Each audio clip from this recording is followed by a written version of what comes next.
I'm Sharon Calvert, and I'm running for Hillsborough County Commission District 2.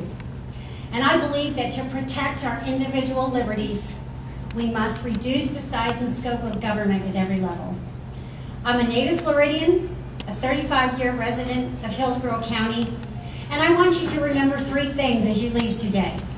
First of all, I got on the ballot by petition, which demonstrates that I went out into the community, to the voters, and I gathered those signatures. I'm a citizen first-time candidate, and I believe that citizen legislators can better represent Hillsborough County today.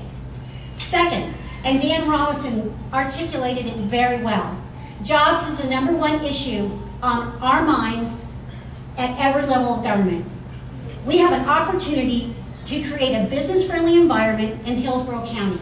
We have reduced some of those regulations at the state level, and we need to take that as an opportunity. I've knocked on thousands of doors, made hundreds of calls over the past couple of months, and whenever I encounter a small business person, I hear the same thing. Let's reduce that red tape. Let's reduce those burdensome fees, delays. That's keeping them from doing what they need to do, and that's start a business or expand a business, or let's relocate a business here.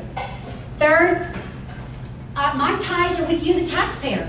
I've been a taxpayer advocate at every level of government, whether in DC at the House Transportation Committee hearing regarding your highway gas taxes, or on the Capitol, in the steps of the Capitol, or walking the halls of Tallahassee, wanting to reduce our taxes, reduce the size of government, or 3 county government, where, again, I advocated for a $500 million contract, our waste management, to go out for transparent bid. All of those contracts should be out for transparent bid. I hope that you will remember Sharon Calvert, either today through August 11th in early voting, or on Election Day, August 14th. And please go to votesharoncalvert.com. You can learn more, and you can contact me anytime. Thank you.